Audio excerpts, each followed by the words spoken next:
how to get any avoidant to fully commit and never pull away. You don't make an avoidant commit by chasing them. You make them commit by becoming the one person they feel safe to stop running from. Because the truth is, avoidants don't fear love. They fear losing themselves inside it.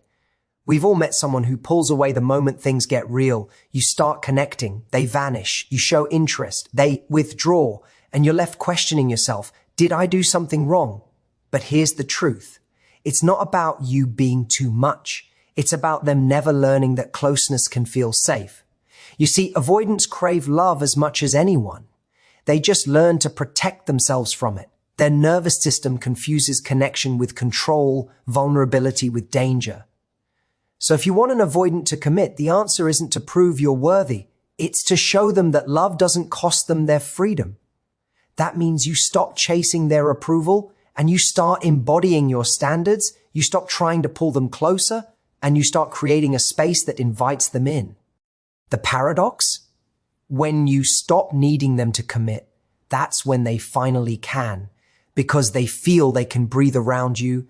They can be themselves without being consumed. That's the energy that makes even the most avoidant person lean in and think, this feels different. Safety over seduction is the quiet art of making someone feel so emotionally secure that they naturally choose to stay. When you're dealing with someone who has avoidant tendencies, the instinct might be to turn up the charm, to show them how amazing you are, to seduce them into wanting you. But that's exactly what triggers their walls. For someone with an avoidant attachment style, intensity often feels like pressure. The more they feel pulled in, the more their nervous system warns them that they're about to lose control. What they need isn't fireworks, it's calm. They need to feel that being close to you doesn't mean giving up their autonomy or being trapped in someone else's emotions. Emotional safety is built not in grand gestures, but in the subtle consistency of how you show up. It's when you respond instead of react, when you listen instead of defend, when you give space without punishment. The avoidant person isn't afraid of you. They're afraid of what intimacy might cost them. So, when you create an atmosphere where they don't have to constantly guard themselves, their natural instinct to withdraw begins to soften. They stop scanning for danger and start noticing that you feel peaceful to be around. It's important to understand that safety doesn't mean walking on eggshells. It doesn't mean suppressing your needs to avoid scaring them away. It means communicating in a way that's grounded and emotionally honest. When you're upset, express it calmly. When you need something, say it clearly, without guilt or manipulation. That kind of directness is rare for avoidance. Most people either attack or withdraw in response to their distance. So when you model emotional balance, it disarms them. They see that closeness doesn't have to mean conflict. Safety also looks like acceptance. Not of bad behavior, but of their humanity. When they pull back, instead of chasing or criticizing, you hold steady. You let them have their space while staying open and connected. That teaches them that love can coexist with independence. It sends the message, you're free to be you, and I'm not here to control you. For an avoidant, that's intoxicating. They start to associate you with peace, not pressure. Most people try to win an avoidant over with effort. More messages, more affection, more reassurance. But what truly works is the opposite. It's the energy that says, you're safe here and I'm not going anywhere, but I also don't need you to fill my void. That balance of warmth and self-respect is what shifts the dynamic. When they see that your love doesn't threaten their independence, they can finally relax into it. And once they feel safe, commitment stops feeling like a cage. It starts to feel like home. Detaching from the outcome is one of the most powerful shifts you can make when you're dealing with someone who fears closeness. The moment you stop trying to control where things are going, the energy between you changes completely. Most people don't realize how much pressure they create when they're anxiously waiting for a certain result, a text back, a label, a promise. That energy might not be spoken out loud, but it's felt. The avoidant person senses that expectation. And because they associate intimacy with losing freedom, they instinctively pull away. What makes them feel safe isn't your effort, it's your ease. When you show that your sense of peace doesn't depend on what they do, you become magnetic. True detachment doesn't mean indifference. It's not about pretending you don't care or playing hard to get. It's about being deeply connected to yourself so that your happiness isn't hanging on their every move. You can love someone and still stay grounded in your own worth. You can care about them without making their commitment the source of your validation. That emotional independence is rare, and it's what draws an avoidant closer. They start to realize that you don't need to trap them to love them. You're not looking for them to complete you. You're choosing them freely. That's a love that feels light instead of heavy. When you detach from the outcome, you stop trying to control timing, labels, or behavior. You shift your focus to how the connection feels rather than what it's called. You stop asking, where is this going? And start asking, how are we showing up right now? That kind of presence is grounding for both people. Avoidants, who are often hyper aware of expectations, suddenly feel less pressure. They sense that you're not trying to pull something from them. You're simply sharing space. That's when they start leaning in, not because they're forced to, but because they want to. This doesn't mean you lower your standards or accept less than you deserve. Detachment actually strengthens your boundaries because you're no longer acting from fear. You're not trying to keep someone around at the expense of your peace. You're showing that you can love without losing yourself. When you don't chase, they notice your strength. When you don't react to distance with panic, they start to feel calm around you. Your steadiness teaches them that closeness doesn't equal suffocation. It's a subtle but powerful reconditioning of their emotional patterns. The paradox is that when you stop needing someone to commit, you become the kind of person people naturally want to commit to. You radiate a quiet confidence that says, I want you, but I'll be okay without you. That energy shifts everything. It invites respect, curiosity, and desire. For the avoidant who is used to being pursued or pressured, this feels different. It feels safe. They realize that being close to you won't cost them their freedom. And that's exactly when they start to open up. Showing rather than chasing is a subtle but transformative approach. When dealing with someone who has avoidant tendencies, most people believe that persistence, constant texting, or proving their worth will make an avoidant commit, but that is exactly what triggers their instinct to pull away. Avoidants are highly sensitive to pressure. They have a nervous system that interprets intensity as a threat to their autonomy, so chasing them often backfires. What works instead is demonstrating your value through your behavior and presence rather than trying to convince them with words or effort. This doesn't mean being passive or withholding affection. It means embodying consistency, calmness, and self-respect in a way that naturally draws them closer. When you show rather than chase, you model emotional stability. Avoidants are used to people reacting strongly to their distance, panicking, pleading, or trying to manipulate closeness. This triggers their defense mechanisms and makes them retreat. By remaining grounded, showing patience, and responding thoughtfully rather than impulsively, you break that cycle. Your steady presence reassures them that intimacy doesn't have to be a threat. They begin to associate closeness with safety instead of pressure.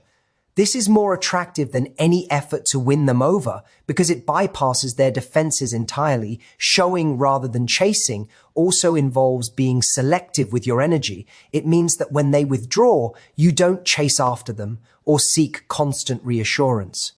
Instead, you maintain your routines, live your life fully, and interact with them in ways that feel natural and relaxed. This approach communicates self-sufficiency and confidence, qualities that avoidants often find magnetic. They are drawn to people who have their own world, their own priorities, and their own sense of calm, because it signals that closeness is a choice, not a demand.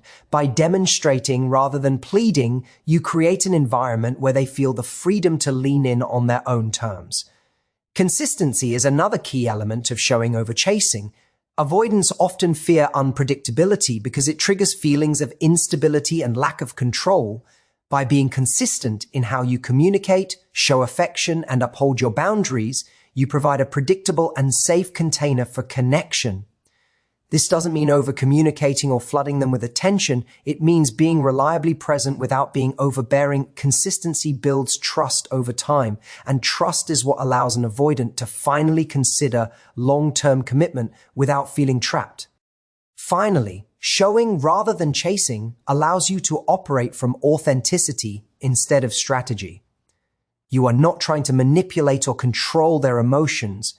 You are simply demonstrating the kind of grounded, confident, and emotionally intelligent presence that naturally invites someone to step closer. Your calm energy, reliability, and respect for their space create a magnetic pull that no amount of chasing could ever achieve. By embodying your value instead of proving it, you shift the dynamic, making closeness something they want to engage with rather than something they feel forced into. Respecting an avoidance need for space while maintaining your own standards is a delicate balance that can transform a connection. Avoidant individuals often pull away because they fear losing themselves in intimacy. And when someone crosses the line of their comfort zone, it triggers their instinct to retreat. At the same time, many people believe that giving them space means giving up their own needs, lowering their standards, or tolerating behavior they wouldn't normally accept. The key is understanding that giving space doesn't mean surrendering boundaries. It means creating an environment where closeness can happen naturally, without pressure, while still upholding what you deserve. Giving space requires patience and emotional restraint. When an avoidant person withdraws, the first impulse might be to reach out, seek reassurance, or escalate efforts to pull them back in. That impulse, while understandable, almost always has the opposite effect. It signals to them that closeness is a threat or a demand, which triggers their avoidance patterns. Instead, you step back emotionally and physically, maintaining your own life and priorities. You continue to engage with them in ways that are calm, composed, and respectful without overextending yourself or bending your values. This approach communicates that you respect their boundaries while simultaneously modeling the kind of consistency and stability that encourages them to lean in on their own terms. Maintaining your own standards during this process is equally important. Many people fear that respecting an avoidance need for space will be interpreted as weakness or will drive them away. In reality, boundaries are magnetic when enforced with confidence. They show that you value yourself and will not compromise your emotional well-being for someone else's comfort. By holding to your standards, whether it's how you expect to be treated, how much time you dedicate to the relationship, or the level of respect you demand, you create a structure that makes them feel secure rather than suffocated. They begin to understand that intimacy doesn't mean losing control, and that being close to you is a choice, not an obligation. Another critical aspect is clear communication. You don't have to abandon your needs to respect theirs. Saying things like, I need some consistency in communication, and I understand if you need space sometimes, balances both sides. It shows that you honor their autonomy while making your own expectations known. This honesty builds trust and helps prevent resentment from forming on either side. Avoidants are more likely to engage when they feel their freedom is acknowledged and their partner is steady, rather than reactive or demanding. Finally, giving space while maintaining standards is about energy. It's about showing that you are fully present in your own life, confident in your worth, and calm in the face of distance. This creates an irresistible sense of stability and respect. Avoidants are naturally drawn to people who are self-contained, emotionally grounded, and consistent by holding your standards, while allowing them room to breathe. You create the paradoxical effect of drawing them closer without ever needing to chase or pressure them. Fostering a relationship where commitment can grow naturally, being the anchor rather than the wave, is about embodying emotional stability in a relationship, especially when you're dealing with someone who has avoidant tendencies. Avoidants are hypersensitive to emotional fluctuations because their nervous system interprets intensity, drama, or unpredictability as a threat to autonomy. When they sense chaos or overreaction, their instinct is to pull back, often leaving their partner feeling frustrated, anxious, or rejected. The way to reverse this pattern isn't by matching their distance with desperation or trying to control them. It's by becoming a calm, grounded presence they can rely on.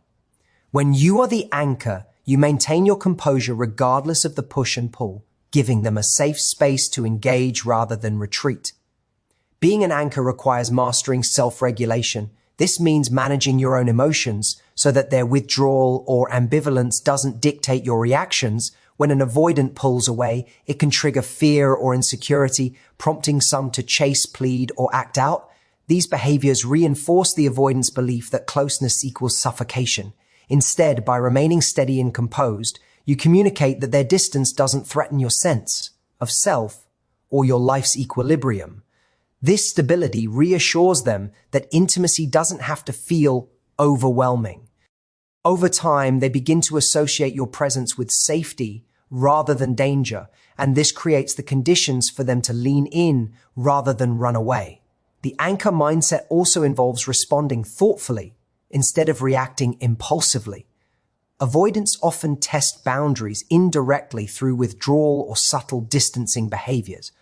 A reactive response, panic texts, excessive questioning, or guilt tripping intensifies their fears. When you respond from a place of calm, you demonstrate emotional maturity and reliability. You show them that closeness can coexist with independence, that your love isn't contingent on controlling their behavior. This energy is magnetic because it contrasts sharply with the chaos they typically experience in close relationships. Maintaining consistency in your behavior is another critical component. Avoidants crave predictability because it gives them a sense of control and safety. By showing up consistently, respecting their boundaries, and behaving in ways that reflect your values, you provide a stable emotional foundation. This doesn't mean being rigid or inflexible. It means showing that your presence is dependable, your boundaries are clear, and your reactions are measured. Over time, this reliability lowers their defenses and fosters trust, making them more likely to engage in deeper commitment without feeling trapped. Being the anchor is also about energy management. It's about embodying calm confidence and emotional independence while still being warm and approachable. Avoidants are drawn to people who can hold their space without trying to manipulate or control theirs. By maintaining this balance, you create a relational environment where intimacy feels safe and inviting rather than threatening. Your steadiness becomes the quiet force that encourages them to stop pulling away and to explore closeness on their own terms, making commitment feel not like a risk, but like a natural choice. So to bring it all together, if you want someone with avoidant tendencies to fully commit, it's not about chasing, convincing, or pushing. It's about creating safety, respecting their space, holding your standards, and embodying a grounded, steady presence. It's about becoming someone they can trust with both their freedom and their heart. When you do that, the walls they've built start to soften and commitment stops feeling like a threat. It starts feeling like a choice they genuinely want to make. Remember, the goal isn't to change them or fix them. It's to show them that love can exist without suffocation, that closeness doesn't have to mean losing themselves, and that being with you can feel like home when you embody that energy. Calm, confident, and self-respecting, the pull becomes natural. They lean in not because they have to, but because they want to. Thank you so much for taking the time to be here today, for being open to learning, and for committing to building healthier, more fulfilling connections. I truly hope you leave this space feeling empowered, confident, and ready to embody the kind of love that draws the right person to you effortlessly. Go out there, be the anchor, create the safety, and watch how the people you truly deserve start showing up in ways you never thought possible. Thank you, thank you, thank you. I appreciate each and every one of you for being here. Take care, stay grounded, and keep believing in the power of love done right.